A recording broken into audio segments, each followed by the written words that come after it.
Cak, kenapa kok wong Inggris wani Delok bal-balan. Nonton bal-balan. Heeh. Lho. Cak ndu. Nah, nyelaku ngono ta. Iya.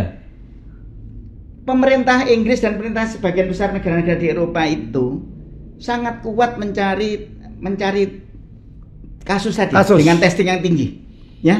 Sehingga betul-betul orang-orang yang positif itu ditemukan, diisolasi. Dadi ngomong sing ning jaba iku ajane wong sehat. Enggak usah khawatir. Enggak usah khawatir. Meskipun WHO mengatakan sakjane iku kekendelen karena tetap mestinya harus tetap pakai masker. Meskipun tetap gerombol ya. Ya, sekarang ya dia meningkat lagi dikit ya toh. Nah, tapi keberhasilan mereka itu karena testingnya tinggi. Betul. Dadi wong sing ning jaba iku betul-betul wong sehat. Saiki ning kene Indonesia. Iya. Ning Surabaya ya, testingan durung kuat. Durung kuat. Iku wong sing positif iku akeh sing keleleran ning jaba-jaba. Lho he, ana Cak Ji. Get no wis.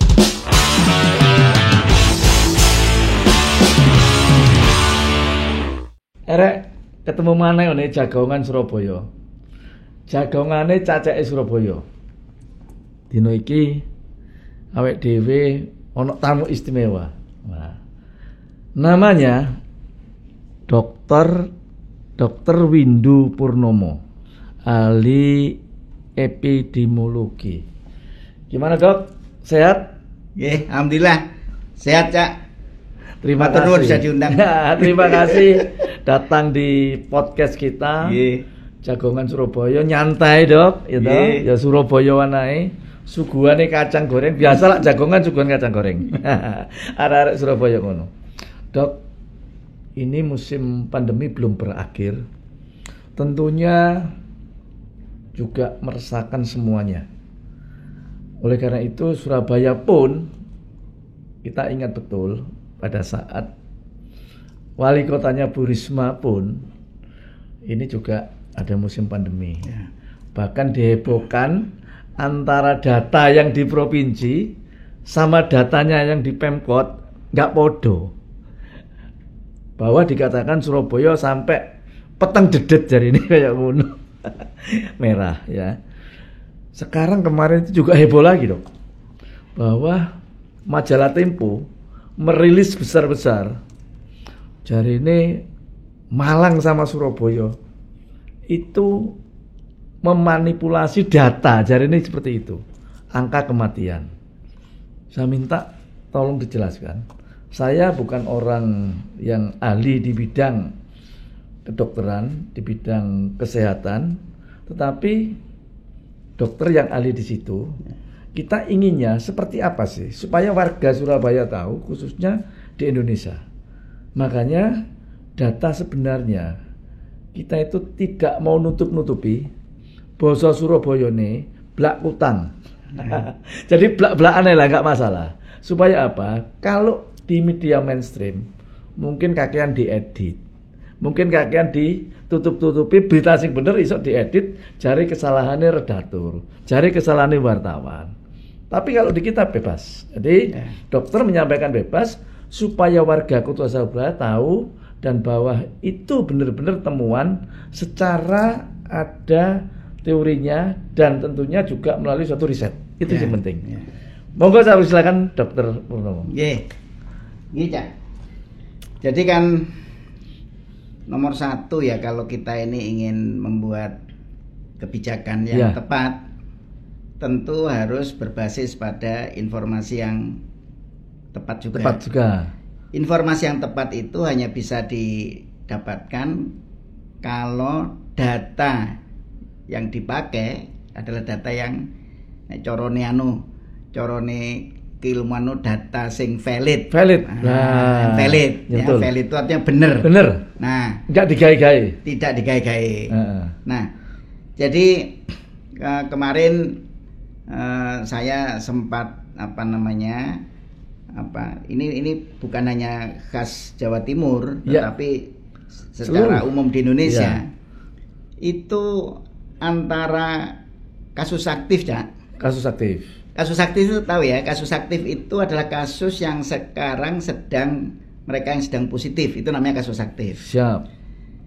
Nah, kasus aktif COVID ya. COVID. Kan orang yang kena COVID itu kan tidak semuanya bergejala. Iya. ada yang tanpa gejala, ada yang ringan, sedang, berat. sampai dengan kritikal.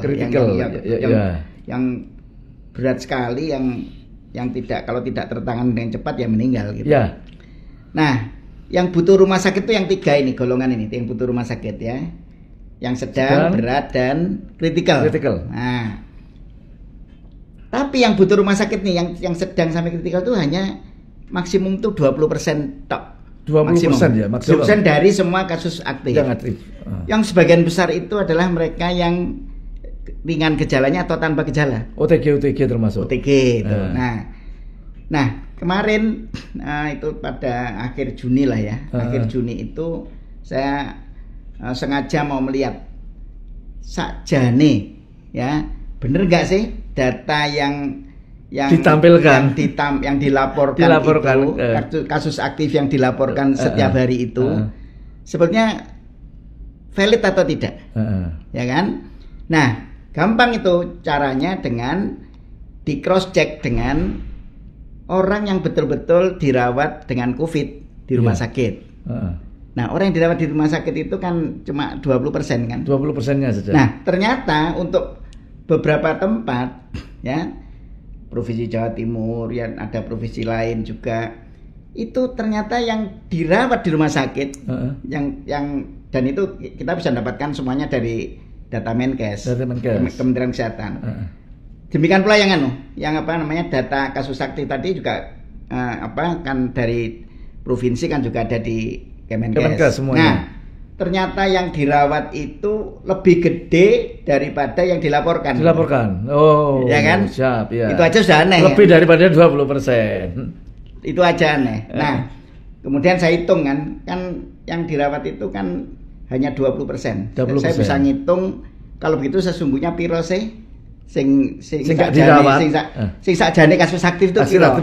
Jadi 100 dibagi 20 dipingno karo sing dirawat mau. Ya. Nah, ternyata hasilnya untuk Jawa Timur tuh yang kita estimasi, yang kita perkirakan tuh 8 kali lipat daripada yang dilaporkan. Nah, gitu. Nah, itu bisa di breakdown ke setiap kabupaten kota. Ya kan? Surabaya misalnya itu 14 kali. Ya. Yang seharusnya itu 14 kali daripada yang dilaporkan. Dan seterusnya. Jadi setiap kota kabupaten saya semua, ya. Nah, terus saya sampaikan ke Pak Menteri ini loh ya. Nah, sebabnya ada 2, karena testingnya rendah, ya, atau ada yang tidak dilaporkan. Nah, itu, yang mana yang tahu tentu yang melaporkan kabupaten kota sendiri, gitu. Yang kalau saya nggak tahu, saya hanya nunjukkan iki loh, data nih. Nah itu, jadi kemudian Pak Menteri ngobrak-ngobrak setiap provinsi kota gitu. Nah, itu ceritanya itu. Jadi itu juga termasuk soal data kematian. Nah, jadi yang memang di Indonesia ini data kematian yang dilaporkan itu kan hanya data yang sudah dinyatakan positif ya. Padahal sungguhnya kalau WHO kudu ngelaporkan semua kematian yang kasus yang memang sudah dinyatakan positif, dan yang kasus probable. Kasus probable itu adalah kasus yang gejalanya mirip dengan COVID sudah, tapi dia belum sempat dites, meninggal. Nah, itu namanya kasus probable. Kematian dengan kasus probable. Itu harusnya juga dilaporkan, tapi Indonesia tidak pernah melaporkan itu. Jadi kalau jadi yang di dunia itu yang dilaporkan itu 2 itu. Kasus kematian yang memang sudah dinyatakan positif, dan yang probable. Nah, dan probable itu banyaknya itu ya bisa hampir sama dengan yang itu loh sebetulnya. Ya, jadi karena gini, jadi memang di Surabaya sendiri kita kan sering disambati dengan adanya rumah sakit penuh, sampai di IRD tidak menampung dan segala macamnya, kemarin tinggi-tingginya itu. Akhirnya teman-teman saya, anak-anak wartawan, teman-teman saya itu, dia di swab test di puskesmas ini dalam kondisi sakit. Sampai dikatakan marine swab iki sak minggu. Wah, wis greges kabeh. Ono sing enggak nutut ya toh. Ada yang memang sembuh terus hasilnya baru keluar. Yang meninggal juga begitu, sudah meninggal baru hasilnya keluar. Nah, Apakah ini dilaporkan atau tidak? Kita juga nggak tahu. Yang tahu kan mereka yang adakan testing kan seperti itu, yang tahu ya. Tapi kalau warga tentunya menginginkan, dia kan nggak mau bahwa di COVID kan itu kan juga nggak enak, karena dia dimakamkan dengan prokes yang ketat dan warganya tidak boleh mengantar, tidak boleh ikut dalam pemandian tersebut. Taunya roh beres dimakamkan, mungkin keluarga kecilnya yang ikut melihat, oh di tata letaknya di sini seperti itu. Ini yang mungkin banyak juga, karena wing, waduh, berbeken kampung. Saya itu juga Sukolilo itu, waduh. Tapi kalau kita melihat dengan adanya pemakaman secara prokes, itu ya COVID, anggap COVID gitu aja. Makanya sekarang untuk Surabaya, makanya kita ngobrol di sini, dokter sebagai ahlinya. Seperti apa sih sebenarnya? Kita itu harusnya itu wis nggak usah tedeng aling-aling ya toh. Karena ini pandemi bagebluk bagi seluruh kepala daerah, baik itu wali kota, bupati, gubernur, jangan duduk wayahe golek popularitas. Duduk wayahe golek elektabilitas. Iki wayahe golek manasno pandemi bersama masyarakat. Ayo bareng-bareng. Sepakat nggak dok? Setuju. Lah. Rong ibu petak. Partikur. Saya suwi. Kok nggak usah dipikir. Kok nggak usah golek popularitas ya toh. Sing mbok gawe biayamu kabeh iki, sing mbok sumbang-sumbangno, iki duit APBD, duit untuk kantong pribadi duduk. Nggak ada kepala daerah yang pakai kantong pribadi. Semua untuk penanggulangan COVID, APBD dan APBN. Sampai di rumah sakit pun mereka yang kena COVID kan ditanyai, saya pernah alumni COVID saya ini pakai biaya apa jadi gitu. Kemenkes dulu aja tuh, mungkin ditanggung negara gitu, pakai biaya Kemenkes. Nah, inilah yang tentunya saya sampaikan kepada seluruh warga, seluruh biaya COVID yang di kabupaten kota maupun provinsi, iki duit APBD, duduk duit kantongnya kepala daerah, perlu saya ingatkan. Jadi nggak perlu gaya-gayaan. Belum ada sejarahnya kepala daerah sing iso nangane COVID enggak. Ya bareng ya dibantu karo pemerintah, terutama sing paling bantu ya masyarakatnya dhewe. Lah masyarakatnya nggak proaktif ya gak iso selesai kan gitu. Benar. Iya kan gitu dok. Iya. Jadi prinsipnya kan apa namanya pandemi COVID ini kudu diperangi toh. Betul. Diperangi bareng-bareng. Perang semesta. Ya. Jadi tidak hanya pemerintah daerah, juga pemerintah pusat, juga masyarakat. Masyarakat itu yang penting. Yang penting masyarakat. Kita itu sebagai regulator memberikan suatu pengertian, memberikan suatu saran, ya toh. Ayolah bantuan pemerintah iki. Supaya apa? Ya kerjasama ya kon nurut lah aturan yang sekarang ini sedang diterapno. Prokes ya harus wajib. Ada enggak ya sok gembul kan. Kan gitu. Iya, benar. Iya dah. Itu dok. Nah, kalau saya melihat yang namanya pandemi bagebluk, ini perang dunia ketiga. Perang dunia ketiga. Kalau perang dunia ke-1, kedua, dor, darah bercucuran di mana-mana, mati geletak semuanya. Sekarang ini nggak pakai senjata dor. Tapi mereka nyerbu kita ini, ya tentunya nggak kelihatan. Siapa lawan, siapa kawan dan kawan bisa kena serang. Ya toh. Lawan dan lawan juga bisa kena, semuanya seperti itu karena tidak bisa terlihat. Darah tidak bercucuran enggak. Tapi gedung-gedung kosong iya. Contoh, hotel kosong iya karena nggak ada penghuninya. Kalau dulu perang, maka mereka dibombardir, dilululantakkan. Sekarang nggak perlu dilululantakkan. Orangnya yang dilululantakkan, bangunannya tetap. Kalau bangunannya tetap, penghuninya kosong, nggak ada. Semua faktor, semuanya ini sepi semua, sambatan semua. Lah, cara mengatasinya gimana gitu? Jadi gini, kan prinsip ya, ini kan perang melawan sesuatu yang makhluk mikro ya, mikro yang tidak terlihat. Nah, tidak kasat mata. Tapi barangnya ono nyata. Bukan ora ono. Ojo ngomong COVID itu gak ono, salah. Barangnya aku kena COVID lah. Betul. Iya. Bukti akeh. Oke. Nah, kan kita tahu renik yang namanya virus SARS-CoV-2 itu nempel neng menungsane, inangnya ya. Ya, jadi artinya berada di situ. Beda karo demam berdarah. Iya. Nek demam berdarah itu virusnya, reniknya itu ada di tubuh nyamuk. Iya. Nyamuk Aedes ini. Nyamuk Aedes ya. Aedes aegypti. Nah, jadi sing diberantas kan nyamuk. Nek DBD. Nek manusianya diberantas tidak mungkin. Ora. Tapi kegiatannya harus dihentikan, itu prinsipnya. Kegiatannya ya? Iya, karena gini. Karena virus itu berada di inangnya. Nek inangnya melaku, yo virusnya melu. Iya. Ya kan? Melu. Dan menungso iku nek melaku atau bermobilitas itu mesti tujuannya adalah berinteraksi. Ketemu. Karena makhluk sosial kan? Iya, ingin ketemu. Betul. Nah, ketika dia bertemu dengan orang lain, ya tanpa APD yang lengkap, ya tanpa prokes, tanpa jarak, ya, maka yang terjadi virusnya meloncat. Bisa meloncat melalui droplet tadi. Pindah ke tempat lainnya, ke orang lain. Terjadi penularan. Jadi prinsipnya sakjane orang yang atau menungso sing positif mau, kudu diisolasi. Nah, diisolasi. Nek cara Inggrise ngono di containment. Ya kan? Basa Madurane ngono.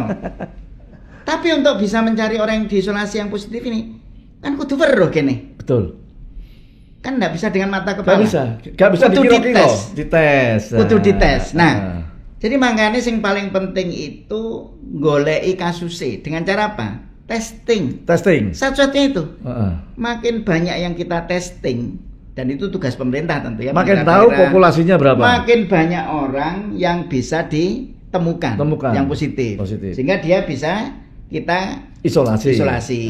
Sehingga betul-betul orang yang di luar itu adalah orang sehat. Betul. Tapi nek kita kurang di dalam testing, maka orang-orang yang tidak kita temukan itu kan menjadi penular di bawah permukaan kan.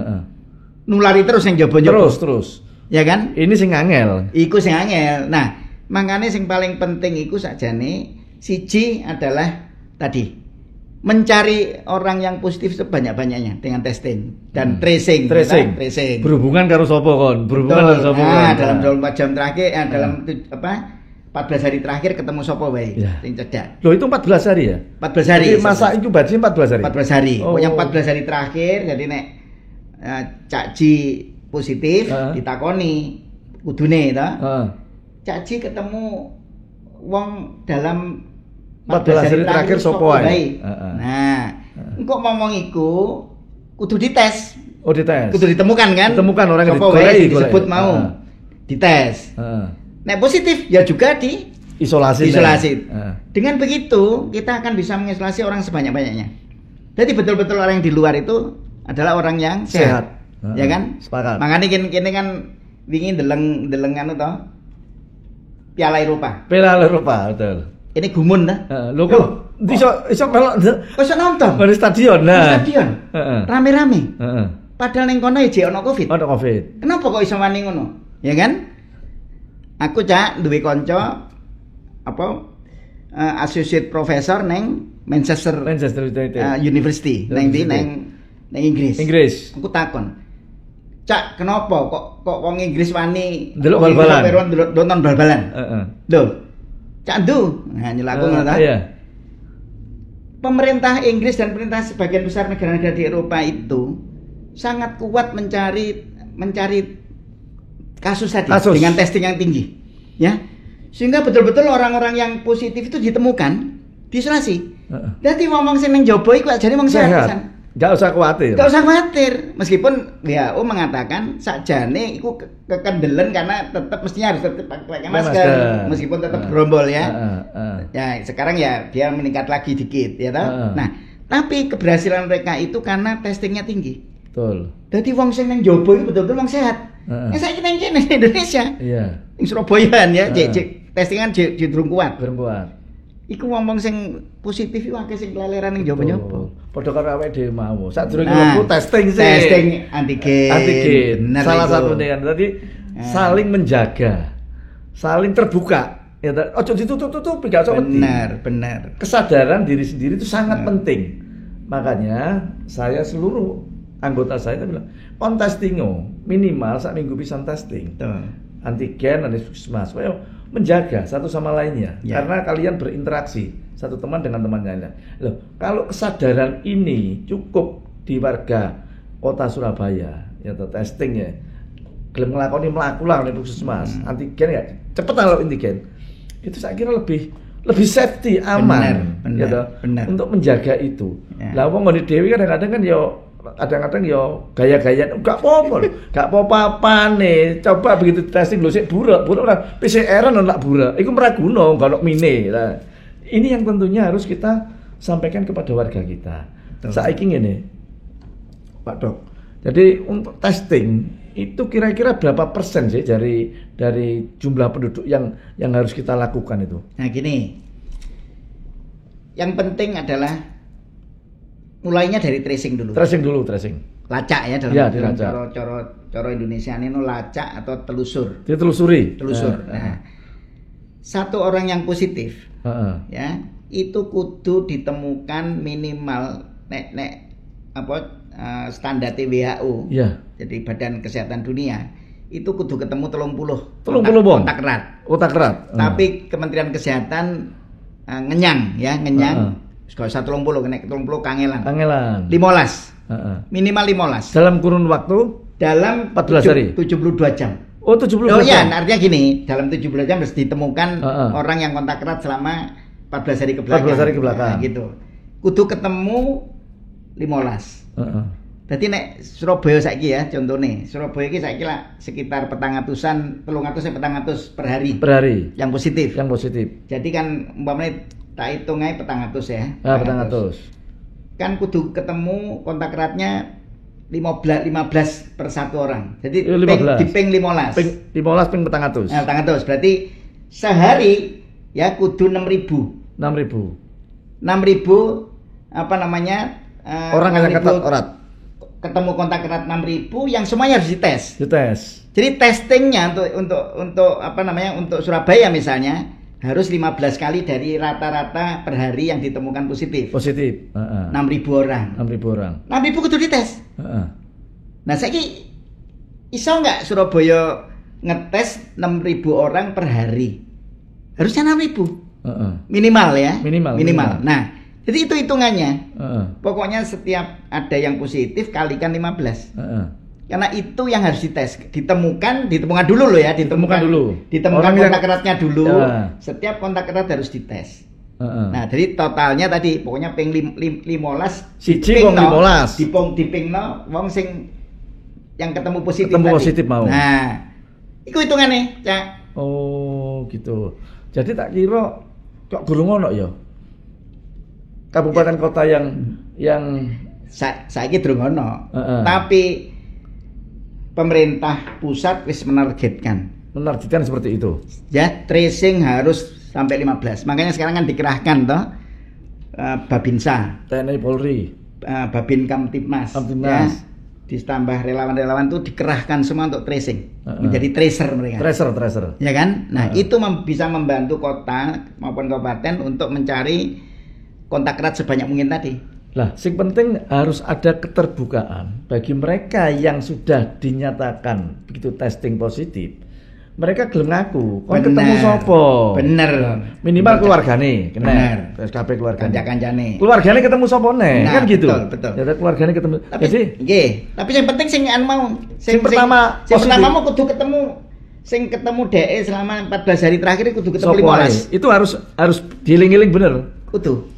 Lah wis ketemu, lainnya tracing, Nah, digoleki ya. Nanti kalau dia yang mereka yang positif ya digoleki tetep padha. Goleki. 14 hari terakhir ketemu begitu ketemu kancane sing positif, di testing positif, iki kon ketemu golekne. Terus begitu kita bisa mampu seperti itu, rantai penularan putus. Itu yang harus dicari. Makanya tadi pemerintah pusat sudah benar. Sekarang sudah on the track. yaitu apa? Tadi menargetkan tadi dibantu oleh TNI Polri. Seluruh betul. Jajaran aparat gitu, relawan semuanya turun melakukan tracing, goleki wong sing berhubungan erat sama orang yang sudah benar-benar positif. Nah, sekarang tinggal masyarakat Masyarakat jangan menolak untuk dites. Benar. Dan dites. Karena sekarang masyarakat juga banyak karena mereka merasa apa ya? Ya mau aku wedi di Covid kan. Enggak benar itu. Makanya kita harus pemerintah daerah beserta semua teman kita harus betul-betul apa ya membuat komunikasi yang baik dengan masyarakat agar persepsi risiko masyarakat ini menjadi bagus. Gak wedi di trace, gak wedi ditelusur. Kadang-kadang moro-moro gak wedi dites. Betul, gak wedi dites. Jadi nek ditekani petugas, ojo lawangi ditutup. Rungokno iku rek. Ojo wedi di tracing, ojo wedi dites. Iki demi kita semua. Supaya apa? Supaya semua itu bisa dilacak. Betul. Berhubungan erat dengan siapa, komunikasi. Sekarang anak buahku yang di sini, kolak loro pilek, watuk, tenggorokan langsung kon ikut teso. Bener. Wis, langga. Itu bener. Iya. Iku sing jenenge suspek. Oh, suspek. Wong sing jadi yang harus dites itu memang ya tadi kontak erat tadi. Kedua suspek seperti Cak Ji mau. Apa? Nyampaikan tadi. Ya kan bahwa semua yang punya gejala batuk, pilek harus tes. Kemeriang awake tes. Bener. Dan itu bener. Jadi gini. Beberapa minggu yang lalu ono bagian Pamdal iku awake kemeriang, wis kon leren sik kon teso. Paling cepet antigen. Antigen burak sik meraguno PCR menene. Positif nyang omah. Kon kontak karo sapa? Karo iki Pak Joko iki. Tes kira-kira untuk 5 hari, 6 hari kon teso. Pertama jare enggak apa-apa sehat, tapi begitu 6 hari awakmu rada kemeriang to. Iya bener ya. Tes positif mlebu asrama haji langsung. Dulurmu, anakmu yo tes. Disadarkan, kita mensadarkan dengan orang-orang dekat kita. Betul. Kon lek loro kayak ngono, ojo mbok peksa untuk gumbul kanca-kancamu. Supaya apa? Lha iku kuwatir. Saiki jaman iki kok ngene, pilek iso dadi gejala. Iki yang harus kita ingatkan kepada warga kita, terutama untuk keluarganya juga harus mau dites. Betul. Gitu loh, ya.